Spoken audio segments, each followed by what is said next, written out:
ce 6e synode que l'on célèbre ici. Déjà, le temps passe vite ici. Bonjour à ceux qui nous regardent en direct, puisque cette première partie de notre synode, c'est une conférence spirituelle du Père Glenn, puisqu'on commence à avoir pris cette habitude tous les ans d'avoir notre enseignement. Puisque un synode, c'est pas forcément que des blablas et des bons repas, même si ça fait partie et que nos tables sont toujours bien adressées ici. Mais il faut quand même se retrouver aussi dans l'étude, le travail aussi, puisque c'est une part essentielle de notre vie de tous les jours. Donc, je vous invite déjà à vous lever juste une minute pour que nous puissions faire une prière. Au nom du Père, du Fils et du Saint-Esprit. Amen. Viens, ô Saint-Esprit, remplis le cœur de tes fidèles et allume en eux le feu de ton amour. Éclaire ce week-end, éclaire nos enseignements, éclaire aussi ceux qui recevront l'ordination ce soir. Nous te supplions de toujours te rendre présent dans nos cœurs et dans nos âmes, au sein de notre union apostolique gallicane, pour que notre travail soit toujours fait sous ta conduite et uniquement guidé par toi. Nous t'en supplions. Ô toi, force d'amour qui unit le Père et le Fils pour les siècles des siècles. Amen. Et donc, nous allons tout de suite commencer par la conférence du Père Glenn. Je rappelle juste les dernières que nous avions eues. Nous avions commencé par la miséricorde, parce que nous sommes dans le sens de miséricorde. Nous avions continué par Marie, mère de miséricorde, puis Saint Bernard de Clairvaux, qui a écrit justement tant sur la Vierge Marie, et nous avions continué par Saint Louis-Marie de Montfort. Mais après avoir exploré la spiritualité mariale de notre Église, nous allons passer sur une autre particularité, c'est la spiritualité celtique, parce qu'elle est très prégnante. Elle emplit notre liturgie, elle emplit notre calendrier aussi, et nos coutumes et nos pratiques. Et demain, ça peut être, en parlera, nous aurons encore une coutume celtique au retour de notre procession, comme nous le faisons chaque année. Donc, je laisse la parole à mon ami, mon frère, mon grand frère, et aussi celui qui me supporte dans mes idées, le Père Glenn. À toi.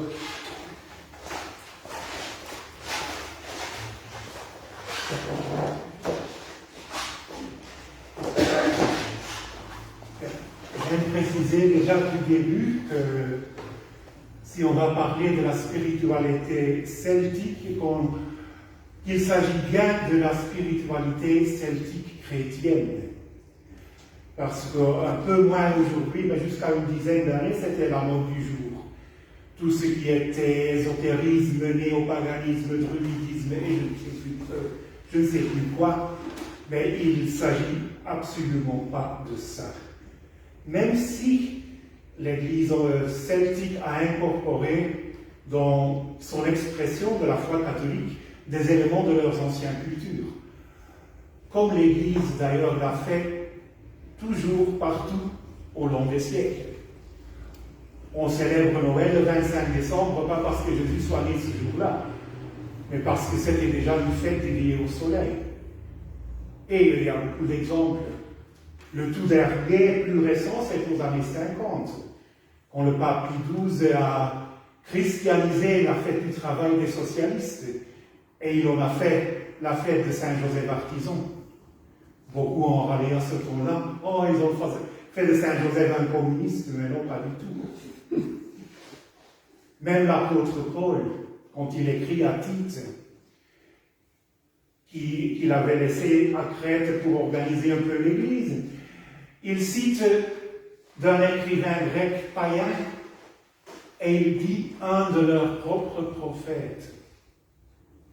Parce que comme dans l'Ancien Testament chez les Hébreux, le salut à venir était déjà préfiguré dans les prophéties et les figures des Écritures de l'Ancien Testament. On trouve aussi dans les anciennes cultures païennes des préfigures de ce qui est à venir, parce que le salut était destiné à tous les peuples, pas seulement aux Hébreux. Comme le disent beaucoup de théologiens, des petits étincelles de lumière divine parmi les ténèbres. Alors on parle de cette spiritualité celtique et plus spécifique de l'ancienne Église irlandaise et écossaise. Même si les Celtes habitaient un peu partout au nord de l'Europe et en l'actuelle Espagne et Portugal, mais eux, sous la domination romaine, avaient déjà perdu beaucoup de leur couleur originale. Et ça a duré jusqu'au IXe siècle, quand l'Église en Écosse et en Irlande a presque à force aussi elle était romanisée. Et première différence, on pouvait dire, ou spécificité, c'était que l'organisation de l'Église était beaucoup moins rigoureuse, beaucoup moins strictement structurée qu'au reste de l'Église, parce que ça c'est une chose qu'on a pris des Romains. Que eux, pour gérer un empire si immense, il fallait être bien structuré, organisé. Chez les Celtes, c'était un peu plus relax, un peu plus cool. L'Église était structurée principalement autour des communautés monastiques. Et il ne faut pas s'imaginer des grands abbayes comme on les connaît maintenant. C'était l'Église, avec autour les cellules des moines et des moniales, et autour de ça les maisons des autres, tous les autres, des familles, des laïcs, qui aujourd'hui on dirait les associés à la communauté.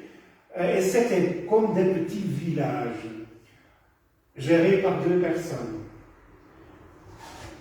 L'abbé ou l'abbesse, et plus souvent l'abbesse.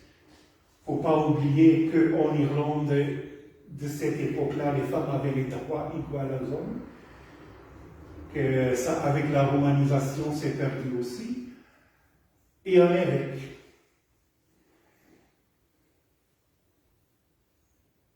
Et ce qui les fait aussi très distinctes des autres, je dirais, expressions chrétiennes, c'était l'absence totale du dualisme entre le sacré et le profane.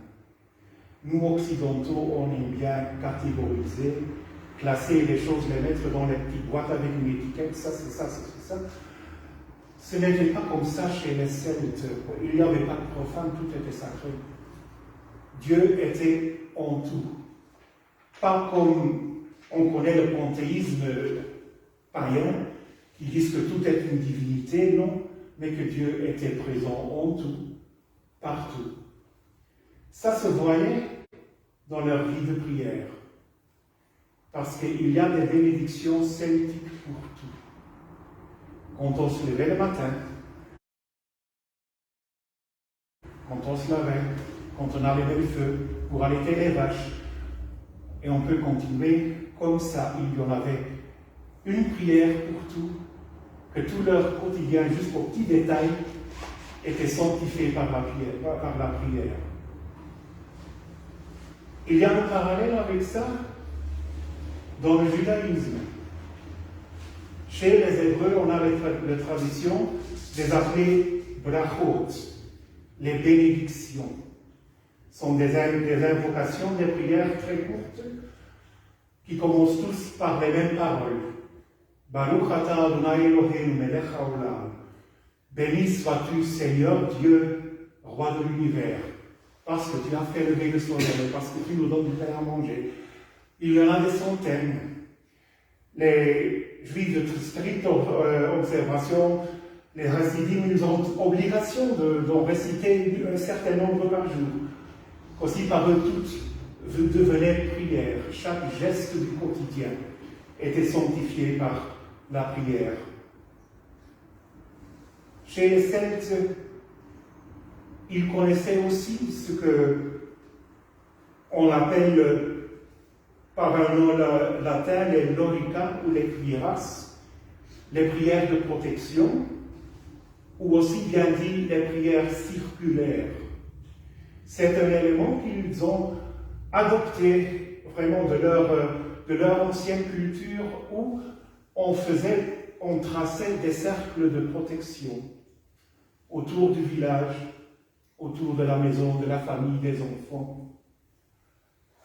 Et on faisait des aspersions d'eau, de sel, on brûlait de la sauge, un peu comme nous on fait avec l'eau bénite à l'incense. On l'a quand même pas inventé. Et on faisait des prières où, pas toujours physiquement, mais symboliquement, on traçait ce cercle de protection. Un des plus beaux textes de ce genre est attribué à Saint Patrick, le grand apôtre des Irlandais, que je vais vous lire parce qu'il est trop beau. Et qui dit « Je me lève aujourd'hui par une force puissante, l'invocation de la Trinité, la croyance en la Trinité, la confession de l'unité du Créateur du monde. Je me lève aujourd'hui par la force de la naissance du Christ et de son baptême, la force de sa crucifixion et de sa mise au tombeau, la force de sa résurrection et de son ascension, la force de sa venue au jour du jugement. Je me lève aujourd'hui par la force des ordres des chérubins, par l'obéissance des anges, dans le service des archanges, dans l'espoir de la résurrection, dans les prières des patriarches, dans les prédications des prophètes, dans les prédications des apôtres, dans les fidélités des confesseurs, dans l'innocence des vierges saintes, dans les actions des hommes justes. Je me lève aujourd'hui par la force du ciel, lumière du soleil, éclat de la lune, splendeur du feu, vitesse de l'éclair, rapidité du vent, profondeur de la mer, stabilité de la terre, solidité de la pierre. Je me lève aujourd'hui par la force de Dieu pour me guider, la puissance de Dieu pour me soutenir, l'intelligence de Dieu pour me conduire, l'œil de Dieu pour regarder devant moi, l'oreille de Dieu pour m'entendre, la parole de Dieu pour parler pour moi, la main de Dieu pour me garder, le chemin de Dieu pour me précéder, le bouclier de Dieu pour me protéger, l'armée de Dieu pour me sauver des filets des démons, des séductions des vices, des inclinations de la nature, de tous les hommes qui me désirent du mal, de loin et de près, dont la solitude est dans une multitude. J'appelle aujourd'hui toutes ces forces entre moi et le mal, contre toute attaque force cruelle et impitoyable qui attaque mon corps et mon âme, contre les incantations des faux prophètes, contre les lois noires du paganisme, contre les lois fausses des hérétiques, contre la puissance de l'idolâtrie, contre les charmes des sorciers, contre toute science qui souille le corps et l'âme de l'homme. Que le Christ te protège aujourd'hui contre le poison, contre le feu, contre la noyade, contre la blessure, pour qu'il me vienne une foule de récompenses. Le Christ avec moi, le Christ devant moi, le Christ derrière moi, le Christ en moi, le Christ au-dessous de moi, le Christ au-dessus de moi, le Christ à ma droite, le Christ à ma gauche, le Christ en largeur, le Christ en longueur, le Christ en hauteur, le Christ dans le cœur, de tout homme qui pense à moi, le Christ en tout l'œil qui me voit, le Christ dans toute oreille qui m'écoute. Je me lève aujourd'hui, par une force puissante de l'invocation de la Trinité, en croyance en la Trinité, en confession de l'unité, du Créateur du monde, au Seigneur et le salut, au Christ et le salut. Que ton salut, Seigneur, soit toujours avec nous. Amen. Ce texte résume déjà toute la spiritualité de laquelle on parle. C'est un peu long, mais c'est si beau. Et aussi dans ce même thème de protection, ce qui était très présent chez les Celtes, c'était la dévotion et l'invocation des anges. Il ne faut pas oublier, c'était une société tribale, qu'entre eux avait assez de querelles qui n'ont pas cessé quand ils se convertirent au christianisme. Alors ils avaient une affinité pour ces grands guerriers de Dieu. On trouve beaucoup d'invocations des archanges, des armées des anges, aussi du propre ange gardien. Bon, moi, je le parle beaucoup. J'ai un peu cette même dévotion. On papote beaucoup, je l'engueule parfois quand il y a quelque chose qui ne va pas. Oh, mais tu dors ou quoi? Il ne faut pas être choqué. En prière, on peut s'exprimer dans toute notre humanité. Quand on voit le psautier, qui est le livre de prière par excellence, on y voit toute émotion humaine possible. De la joie au deuil, de la supplication à la louange, à la frustration, à la colère. Dieu nous connaît, il comprend. Les années précédentes, on a parlé beaucoup déjà de la dévotion mariale, qui aussi chez les Celtes était très présente. Mais chez eux, l'aspect primaire de la Mère de Dieu, c'était sa maternité. Marie, autant que Mère de Dieu, et de sorte mère de la création. Et en ça, il voyait, comme dit dans l'achèvement, la réflexion de leur ancienne croyance en la déesse mère, la mère de la création, qu'ils ont vu accomplie en la mère de Dieu, quand ils ont accepté l'Évangile. Très présente. Chez les Celtes, c'était aussi un grand sens, une grande sensibilité à la communion des saints. On récite ça chaque fois qu'on récite le credo. Je crois en la communion des saints. Mais c'est quoi exactement? Bien, ceux parmi nous qui ont un certain âge, peut-être se rappellent encore des leçons de catéchisme, quand on nous parlait de 3 manifestations de l'Église.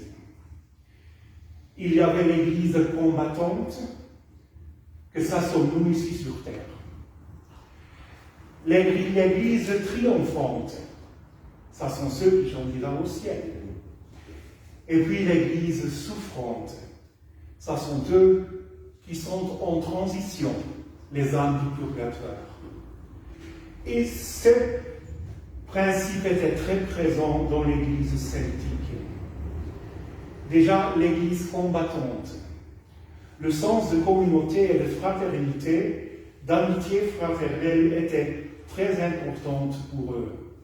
Déjà que pour la plupart, ils vivaient en stricte communauté et communion, en partage de fraternité. L'idée de l'amitié spirituelle, ce qu'on celtique s'appelle le anamkara, l'ami de l'âme, était très important pour eux.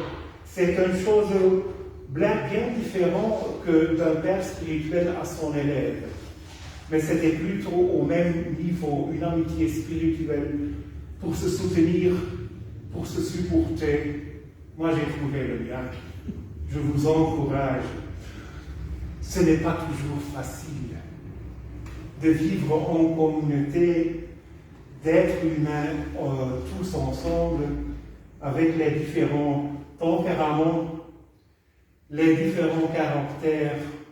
Bon, parfois, il y a des afflictions, il y a des différences d'opinion, il y a même des discussions. Et vous savez ce qu'on faisait pour enseigner la patience, qui est la vertu la plus difficile à cultiver. Ce qu'on faisait chez les moines celtiques pour les enseigner la patience. On les donnait un chat. Un chien, on peut le dresser, en général. Pas toujours, en En général, on l'appelle, il vient, on dit assis, il s'assoit. Les brebis, ils suivent le pasteur, un chat s'en fout royalement. Il va où il vient, où il veut, il mange quand il veut. Un chien a des maîtres, des brebis ont leur pasteur, un chat a des employés. On a j'ai faim, donne-moi à manger. Cela, on les donnait un chat. Ça les enseignait. Puis on passe à l'église triomphante, les saints au ciel, qui sont bien plus nombreux que ceux qui sont sur les calendriers, mais chez nous on a l'idée, on parle toujours de Dieu là-haut. Les saints là-haut, comme le ciel se trouvait pas dans une autre galaxie, à des milliers de kilomètres, pour prier, il faudrait crier très fort. Ce n'était pas la vision celtique. Pour eux, déjà d'avant le christianisme, le monde des esprits, c'était oui, dans une autre dimension, avec un voile de séparation, mais qui était bien présent. Alors les saints sont présents avec nous. Ils font encore partie de cette grande communion des saints, de cette une et seule Église chrétienne. Moi, j'ai beaucoup des amis au ciel. On se parle beaucoup. J'en ai quelques-uns de très proches, Thérèse de Lisieux, Élisabeth de la Trinité. Il y a certains qui me disent, arrêtez comme les gosses, t'as des amis imaginaires. Oh ben non, ils ne sont pas imaginaires, ils sont très réels. Et on parle, on discute. On ne s'engueule pas très souvent. Mais c'est une réalité. Expérience très forte que j'ai vécue il y a une vingtaine d'années, lors de ma profession solennelle de mes vœux monastiques. C'est comme dans une ordination, pendant la cérémonie, il faut se prosterner par terre, et on chante la litanie de tous les saints. Même si j'étais là par terre avec les yeux fermés, je sentais autour de moi une présence qui augmentait à chaque fois qu'on faisait une invocation. C'était vraiment comme les saints étaient présents, avec l'assemblée des fidèles, pour célébrer ce moment très important dans ma vie. C'est une émotion que je n'oublierai jamais. Puis il y a l'Église souffrante. Comme je dis, la phase de transition, les âmes du purgatoire qui ont besoin de notre aide. Déjà que le respect pour les défunts était aussi très important pour les Celtes. Et la mort n'était pas un tabou chez eux comme c'est chez nous. Ça faisait partie de la vie. Et pour eux, ce n'était qu'une transition. Comme nous le dit encore la liturgie des défunts, dans la préface, Vita mutatur non tolitur. La vie se transforme, mais ce n'enlève pas. Et alors de traiter les dépouilles avec respect et dignité, de leur donner les funérailles dignes était très important pour eux. Et c'est aussi une œuvre de miséricorde, frères d'amis. Mais aussi les prières pour les défunts prenaient une grande place, surtout chez les moines, qui ont dédié vraiment des jours spécifiques. Moi, dans ma vie de prière privée, je récite chaque jour le psaume 103, qui est traditionnellement prié pour les défunts. Un jour par mois, je récite l'office des défunts, je célèbre une messe de requiem. Un jour où il n'y a pas d'autre fête. C'est quelque chose que, depuis de temps, on encourage notre clergé de faire aussi. Mais pas seulement le clergé, on peut tous prier. Il faut tous prier et être proches aussi pour ces membres de l'Église dans la communion des saintes, parce que tous ces trois, disons, états ou manifestations de l'Église forment la une et la seule Église chrétienne.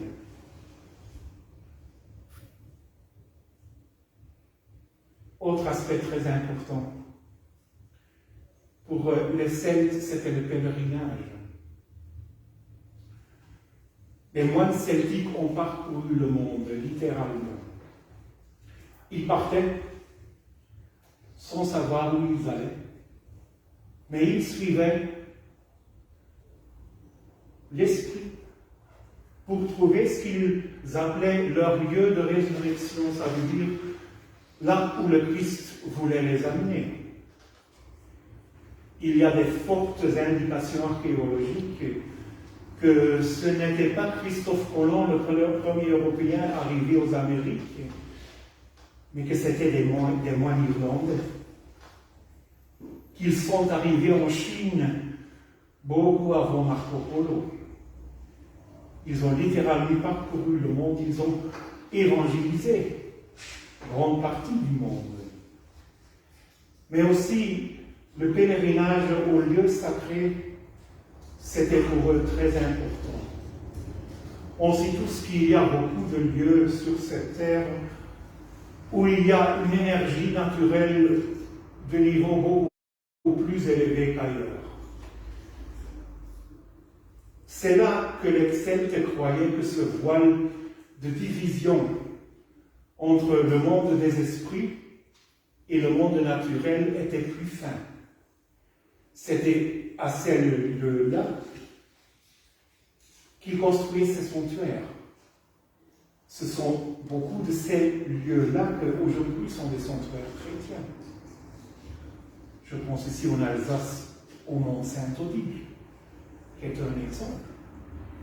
Et on voit que beaucoup d'autres sanctuaires où il y a eu des manifestations spirituelles très spécifiques, et que ce sont des lieux là où vraiment il y a cette énergie naturelle, où on pourrait dire spirituelle, qui a un niveau très élevé. Comme aussi pour eux, dans leur croyance, dans leur vision spirituelle, il y avait une semaine par an où ce voile de division devenait si fin que sur certains lieux, il disparaissait, qu'il pouvait même se pénétrer. Et c'était lors de leur fête de Samhain, leur semaine des morts, la première semaine du mois de novembre. C'est de là, de l'Église celtique, qu'on a reçu la fête de la Toussaint. Quand on célèbre avec grande solennité cette grande communion des saints, de ceux qui sont passés avant nous, qu'on fait des prières spécifiques pour les défunts.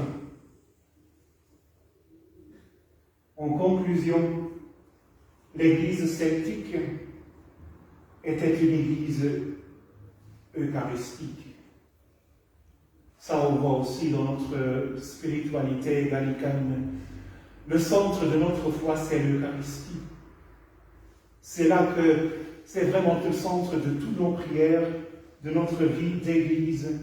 C'est là où on trace aussi ce cercle de protection autour de l'Église, quand le célébrant élève le Saint-Sacrement vers les 4 points cardinaux de la terre.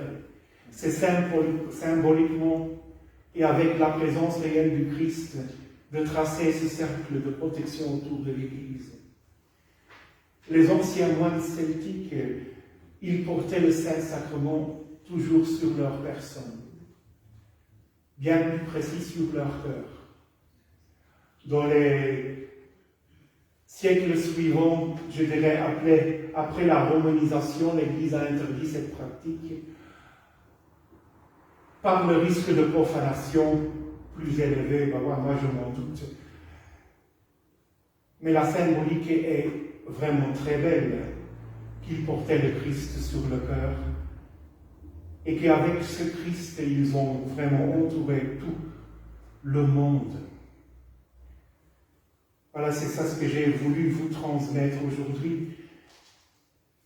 Et ce que, en grande ligne, c'est l'essence de cette spiritualité si ancienne des anciens siècles, mais qu'on vit aujourd'hui aussi, ou qu'on enseigne de vivre aussi au sein de notre Église. Dans cette fraternité, pas toujours facile, mais on y arrive. N'oublions pas les anciens moines celtiques, portant le Christ sur le cœur. Ils avaient aussi tous leur clochette. C'était la voix du bien-aimé, ce qu'il disait la vox dilecti, qui les appelait à la prière. Mais ils avaient aussi leur chant. Au nom du Père, du Fils et du Saint-Esprit. Amen. Amen.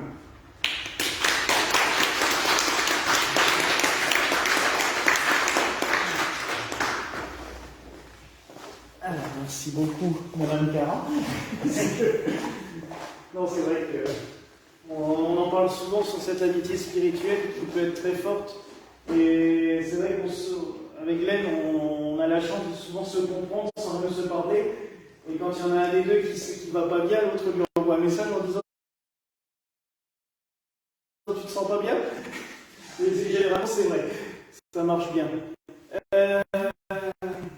Il a tout à fait le tour de beaucoup de choses. Donc c'est vrai que vous avez pu constater que nous avons observé énormément de rites celtiques, notamment aussi quand, lors des grandes fêtes, le turiféraire, pendant le Kyrie, encense tout le tour de l'église. Dans le temps, on le faisait aussi avec l'eau bénite. Les Romains l'ont gardé quand même avec le rite de l'aspergesme quand ils passaient dans les bancs pour asperger. Mais le rite de l'encensement, notre turiféraire est un peu fatigué, mais l'ancien, le jeune, il est en pleine forme. Mais voilà, ils font le tour de l'église aussi avec l'encens, comme on le fait aussi à la consécration de l'église. Quand on consacre l'église, on tourne quand même autour de l'église. Si je me souviens bien, j'ai tourné 3 fois autour avec l'eau bénite dehors, une fois à l'intérieur, une fois avec l'encens. C'est aujourd'hui d'ailleurs l'anniversaire. Ça fait 5 ans aujourd'hui que nous avons consacré l'église du Centre Miséricorde. Donc ça fait aussi un anniversaire. Et je trouve ça bien pour les 5 ans de pouvoir inaugurer le clocher. C'est pas mal, comme une belle surprise auquel on ne s'attendait pas du tout quand on est arrivé là. Dans les rites celtiques aussi, je vous en ai parlé d'un autre, dans les pèlerinages, alors qui vient aussi des rituels païens, puisque vous avez déjà tous vu les dolmens, et quand il y avait des rituels, ils tournaient, les menhirs ils tournaient 3 fois autour, et les dolmens ils passaient en dessous. Et quand on fait la procession de Saint-Joseph, comme ça se fait toujours en Bretagne d'ailleurs avec les reliquaires, les statues aussi, au retour, ceux qui portent la statue la lèvent pour que tout le monde passe en dessous, afin de recevoir la bénédiction de Dieu, la bénédiction du Saint, la protection du Saint, et c'est vrai qu'on sent cela avec une grande force. Et dans le temps, même dans les lieux de pèlerinage, on le trouve encore ici en Alsace et dans d'autres lieux, les chasses reliquaires étaient élevées sur des colonnes pour qu'on puisse passer en dessous. Alors on l'a à Échaud, mais à Échaud, les reliques de Sainte-Sophie, elles sont toujours sur 4 colonnes, mais elles ont été réduites tellement basses qu'on ne peut plus passer en dessous. Mais en haut, les reliques de Saint-Richard sont toujours derrière le maître-autel sur une chasse très élevée. Et il y a 2 ans, on a fait tous ensemble le pèlerinage, enfin, maman, Glenn, il y avait Jérôme aussi, et on est passé en dessous. C'est vrai qu'on sent la bénédiction descendre sur nous à ce moment-là, et c'est quelque chose de très fort. Donc, n'hésitez pas à utiliser ces pratiques qui peuvent paraître d'être d'un autre âge quand on y pense comme ça de l'extérieur, mais quand on les vit avec le cœur, c'est quelque chose de très fort et très puissant. Alors, comme on parle de spiritualité celtique, j'aimerais quand même aussi aujourd'hui rendre hommage à 2 personnes qui ont fait beaucoup pour la spiritualité celtique dans l'église gallicane. C'est déjà Saint-Luc Duhal, puisqu'il a été consacré évêque dans l'église gallicane. Il a, avec mission justement de restaurer le monachisme celtique et l'ordre de Saint-Colomban, dont nous avons notre abbé, et dont plusieurs d'entre nous sommes membres. Et puis aussi son successeur, qui, lui, était resté dans une branche orthodoxe, mais qui a été mon père spirituel pendant près de 10 ans, le père Gall, qui m'a transmis aussi beaucoup de ces traditions celtiques, qui m'a aussi transmis beaucoup d'objets en rapport avec celtique, dont sa croix d'autel, que je garde toujours précieusement dans mon bureau. Donc c'est deux personnes qui ont nourri, j'allais dire, notre spiritualité. Puis enfin, il faut ne pas oublier que Gallican vient du latin Gallus, qui veut dire le peuple de l'extrême occident, qui veut aussi dire coq. Avec le temps, on a appelé le coq le septracina, mais c'est exactement le même mot latin pour désigner en grec Keltoi, les peuples celtiques. C'est exactement le même mot, mais celtique vient du grec et gallican vient ou gaulois vient du latin, Gallus. Mais c'est exactement le même mot et c'était le même nom pour le même peuple dans une traduction, dans une autre. Et ce peuple qui a, quand même, le peuple celtique a quand même essaimé dans l'Europe entière, tout le centre de l'Europe, puisque vous trouvez en plein centre de la Turquie actuelle, notamment la région d'Ankara, c'était les Galates, qui étaient ce peuple-là aussi. Et on y verra aussi quelque chose d'assez spectaculaire, c'est d'un point de vue musical, c'est que dans tous ces peuples celtiques, ils ont gardé un instrument de musique assez original, qui est une panse de brebis qu'on gonfle avec de l'air et on souffle dans un tuyau, qui s'appelle la cornemuse.